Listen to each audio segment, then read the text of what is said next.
సాయ నమః.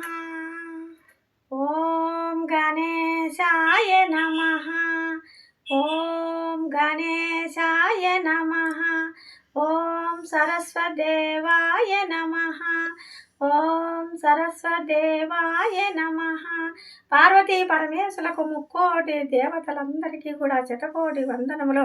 ప్రతి ఒక్క ఊరిలో, ప్రతి ఒక్క పల్లెలో, ప్రతి ఒక్క సాట ఈడ ఆడ అనుకోకుండా ఆ శ్రీరాముల నవమి రోజు ప్రతి ఒక్కరికి రాముల వారికి ఎంతో రంగరంగ వైభోగంగా అనేది ఆ భగవంతుడికి అంత విధిగా అనేది సీతమ్మకు, రాముల వారికి, ఆంజనేయ స్వామికి, లక్ష్మణ స్వామికి ఆనందంగా వైభోగంగా అనేది అంత విధిగా చేస్తాడు ప్రతి ఒక్క సాట కూడా. అంటే మనము అనేది ఆ శ్రీరాముల వారిని రామా అని అనుకునే పదములో కూడా పంచ పదార్థాలు తిన్నట్లు రామా అని అనుకునే ఒక్కపారి అనుకునే కూడా భగవంతుడు సంకల్పన నేనుండాలని చెప్పి ఆ భగవంతుడు అనుగ్రహం అనేది ఉంటుంది. ప్రతి ఒక్కరు కూడా రామ రామ రామ అని ఆ రామ జపం అనేది ప్రతి ఒక్కరూ చేయాల.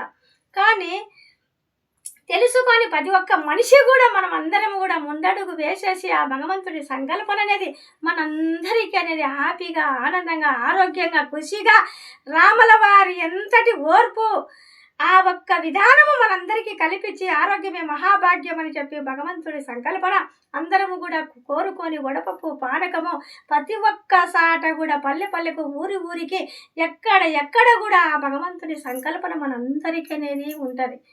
కానీ ప్రతి ఒక్కరు తెలుసుకొని మనిషి జీవితంలో అర్థం చేసుకోకుండా రామ జపం అనేది రామా అనేది ఒక పదానికి అర్థం చేసుకొని ప్రతి ఒక్కరు ముందడుగు అనేది మనం వేస్తామని నా హృదయపూర్వకంగా నేను ఏడుకుంటాను.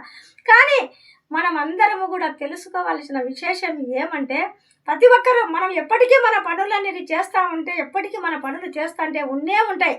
భగవంతుడి సంకల్పన కూడా మనము కూడా అనుకొని ముందడుగనేది మనం కూడా వేసే ఒక పని ఒక దిక్కు అయితే దేవుడి సంకల్పన మనం చేస్తా పోయేది ఒక పక్కన అనేది కూడా భగవంతుడు అనేది మనకు కల్పిస్తాడు. తెలుసుకొని మన జీవితం అనేది వ్యర్థములో పడుకోకుండా భగవంతుడి అనేది అనుగ్రహం అనేది ప్రతి ఒక్క మనిషికి ఉండాలని మనం కోరుకోదాం. కానీ ఎంత అనేది మనం విధి చేసి ఎంత మనం పడినా కాడ ఎంత మనం చెందినా కాడ ఏం చేస్తాడు, మనం ఎంత విని అమ్మా భగవతి భిక్షాందేహి మాత, అమ్మా భగవతి భిక్షాందేహి మాత అని ఒక ఇంటికి ఒక భిక్షగాడు వచ్చేసినాడు. వస్తే భగవతి భిక్షాందేహి మాత అని అంటాడే కానీ నేను ఇంత మనిషిని కూర్చొని పంచన కూర్చొని నేను ఉండను కదా.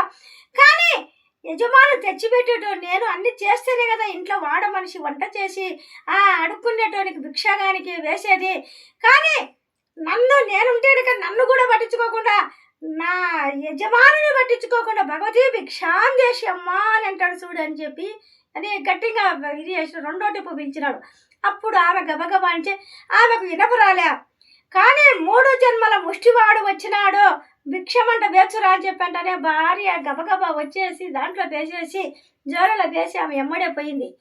పోతానే ఆ భిక్షం వేసినా కూడా పోకుండా అట్లనే నిలబడుకొని అట్లనే ఉంటాడంట.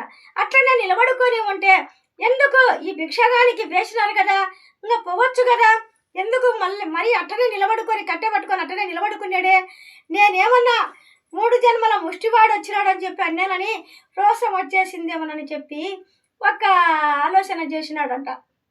కానీ ఏమీ అనుకోకుండా ఎక్కడ అనుకోకుండా స్వామి నన్ను 3 జన్మల ముష్టివాడు వచ్చినాడు అన్నేవు కదా, నన్ను ఏమిటికి అన్నాడంట.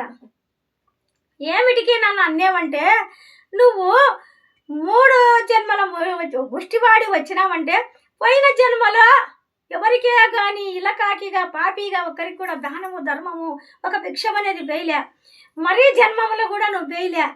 కాబట్టి నీకు 3 జన్మల ముష్టివాడు వచ్చినాడని నేను చెప్పి అన్నాడంట. ఇంకా ఈ జన్మలో కూడా నేనేం దానం చేస్తాను, 3 జన్మల ముష్టివాడినే నేను అని చెప్పి అనుకొని కొనుక్కుంటా ఆయన కట్టెపట్టుకొని వెళ్ళిపోయినాడంట.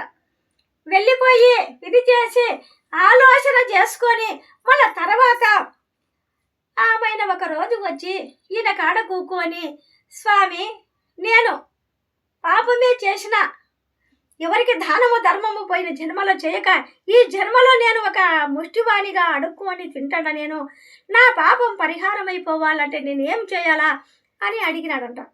ఏమి చేయాలా నేను అడిగితే అప్పుడు ఏం చేసేసినాడు, చూడు నాయనా, నువ్వు చేసిన పాపము పోవాలంటే నువ్వు ఏం చేయాలా, ఒక దానము ధర్మము చేయాలా, 2 జన్మలు ముష్టివాడిగా ఉండవు, మూడో తరం ఈ 3 జన్మలకు ముష్టివాడి కాకుండా ఉండాలంటే నువ్వు అనేది దానము ధర్మము చేయాలా 3వ వంతుతో నువ్వు అన్నాడట.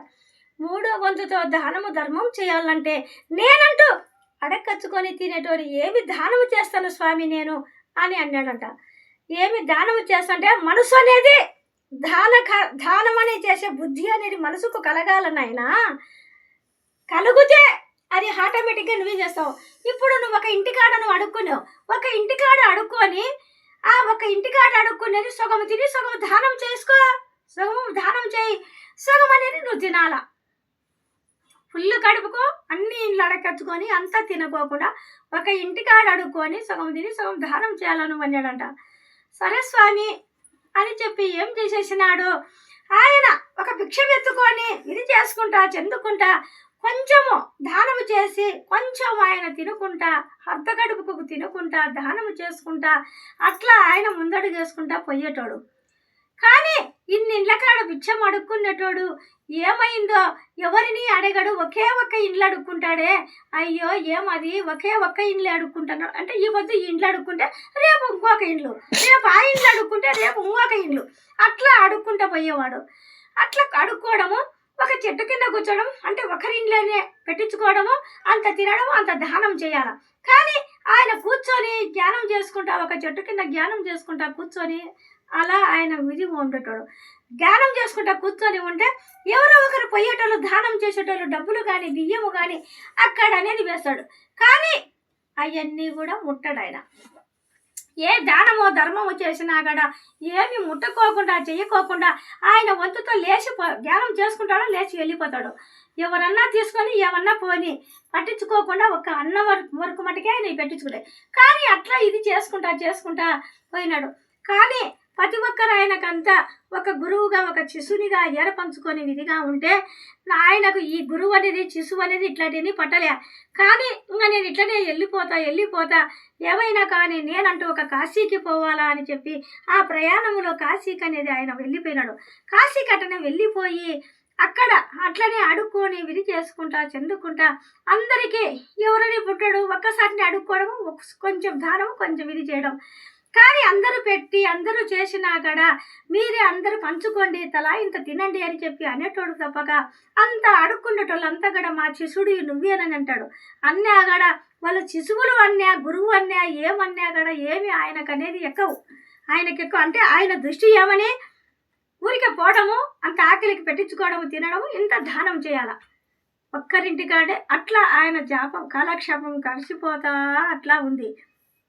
పోయినాడా ఒక కాశీకి పోయి అక్కడ చూసుకొని మళ్ళీ అంతా తిరిగి అక్కడంతా విధి చేసేసుకొని అంతా ప్రచారణ చేసుకొని విధి అయినాడు. ఇంకా ఒకసారి ఆయన ఉండగా ఇంకా ఒక పెద్దగా అయ్యి ఎవరికైనా పిల్లలు పుడతారనే దానికో ఒక పెండ్లి అవుతుందని ఏదో ఒకటి ఆయన నోటి గురించి చెప్తే మాకు పని అయింది అంతా కలిసి ఒక దేవుడి లెక్కలు చేసినాడు. ఆయనను ఒక దేవుని లెక్కన చేసి ఈయనే మాకు దేవుడు, ఈయనే శివుడు, ఈయనే దేవుడు అనే ఒక సంకల్పన ప్రతి ఒక్క మనిషి అనేది ఆరాధిస్తున్నారు. కానీ ఆయన్ని ఏం ఎక్కలే. ఒక భార్య కూర్చొని ఒక చెట్టు కింద కూర్చొని ఒక ఆలోచన చేసుకుంటా ఆయన ఇదైనాడు. కానీ నేను అంటూ 3 జన్మల ముష్టివాడు వచ్చినాడు అన్నాడు కదా, ఆయన కాడికి గురువు కాడికి నేను పోవాలని చెప్పి నేరుగా సంకల్పన ఆయన కల్పించుకొని విధైనాడు. సంకల్పన కల్పించుకొని విధైనప్పుడు నేరుగా ఆయన కాడికి వచ్చేసినాడు. మళ్ళా తర్వాత ఆయన కాడికి వచ్చి ఆయన కనుక్కోలేకపోతున్నాడు. ఆయన కనుక్కోలేకపోతే అన్నము మా ఇంట్లోనే ఇవ్వద్దు, అన్నం తిను అన్నాడంట. ఓకేనని పెట్టినారట. పెట్టింటే ఆమెను పెట్టిన అన్నము సగం ఒక పెట్టించుకొని కొంచెం తీసి దానం చేసి కొంచెం ఆయన తిన్నాడు. కానీ అప్పటికి కూడా చెప్పిన 3 జన్మల ముష్టివాడు అనేది అర్థం కావడం లేదు, చెప్పిన గురువుకి అర్థం కావడం లే. కానీ మళ్ళీ తర్వాత తిను అనంట. అన్నము తింటా నేను ఎవరిని అన్నాడంట. అంటే ఎవరో నేను కనుక్కోలేను కదా, నాకు తెలియదు నాయన అన్నాడంట. అంటే 3 జన్మల ముష్టివాడిని నీ ఇంటికి అడుక్కొని వచ్చింటే 3 జన్మల ముష్టివాడి అన్నావు కదా, ఆయననే నేను అన్నాడంట. నాయన నా తప్పు క్షమించు, నేను ఏదో అన్నాను, నా ఒక అహంకారంతో నేను అన్నాను నాయన అది ఇది అన్నాడంట. నువ్వు ఒక అహంకారంతో అనడము కాదు, నా పాపము పరిహారం కావాలంటే నువ్వు అనిండబట్టే కదా, నువ్వు చేసిండబట్టే కదా, నా ఒక్క పాపం పరిహారం చేసుకొని నా కథను వగరించుకొని నీవు చెప్పిన బట్టే కదా నేను సగము తిని సగము దానం చేసుకుంటా నా పాపం పరిహారం చేసుకొని నేనంటూ ఇదేంటి.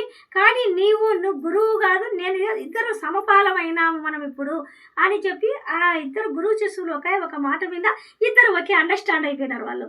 కానీ మనము ఒక పాపం అనేది కడుక్కోవాలా, ఒక పాపం పరిహారం చేసుకోవాలంటే కనుక ఇతని మనిషిని అనేది ఆడిపోసుకోకుండా మనం ఇది చేసుకోకుండా మనం పాపం చేసినామో పుణ్యం చేసినామో గర్వం చేసినామో మనదనేది మన పాపం పరిహారం కావాలంటే భగవంతుని 2 మాటలు అనుకొని ఆ రామజపం అనేది చేయొచ్చు.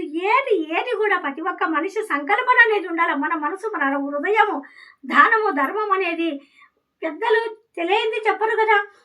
చేతన అయిన వరకే మనము అతి దానాలు చేయమనలే, అతి తెలివిని ఉపయోగించమనలే.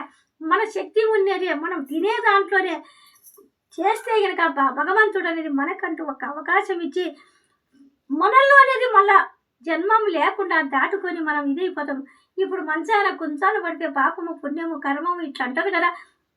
ఈ సంకల్పనాలన్నీ లేకుండా మనమంటూ మంచి మాట మంచి పలుకు చేసుకొని ఆ భగవంతుని సన్నిధిలోకి రామ రామ రామ రామని ఆ రామజపము చేసి ఆ భగవంతుని సన్నిధిలోకి చేరాలని ప్రతి ఒక్కరు కూడా కోరుకొని ముందడుగు అనేది వేసి సంకల్పన గట్టిగా మనము ఎంత మంచి పదార్థాలు ఎంత కడుపు నిండా తింటామో మంచిగా మంచి మాటలు అనుకొని మనం హృదయాన్ని పాపము పరిహారం అనేది చేసుకోవాలన్నా ఉదయపూర్వకంగా నేను ఏడుకుంటున్న ప్రతి మనిషికి కూడా ఈ శ్రీరాముల నవమి రోజు ప్రతి ఒక్క మనిషిలో మార్పు రావాలా.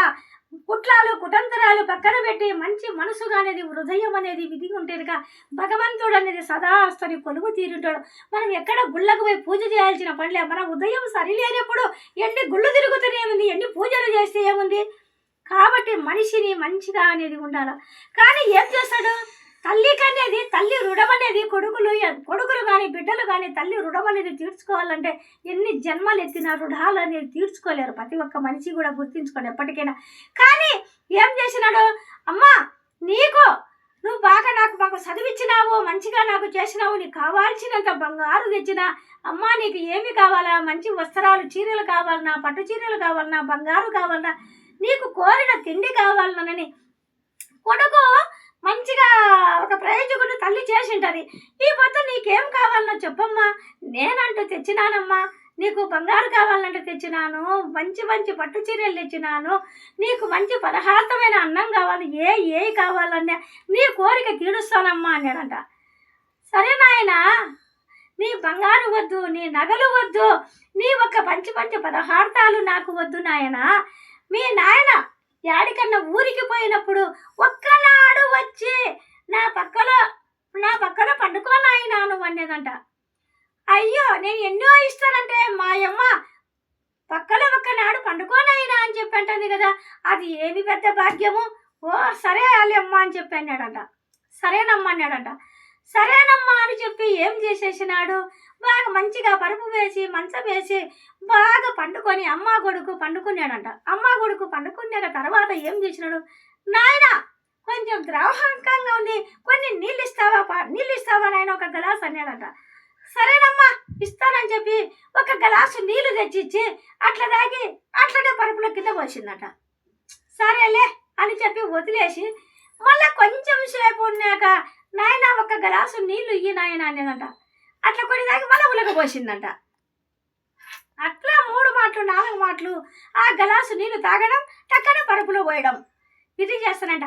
ఏంటికి మా ఏమి నీకు నిద్ర లేకుండా ఏమీ లేకుండా నువ్వు ఇట్లా చేస్తున్నావు, నాకు చెందుతున్నావే, నీళ్ళు ఇస్తే మంచిగా తాగలేవా, ఎందుకు అట్లా చేస్తున్నావమ్మా అని చెప్పన్నాడంట.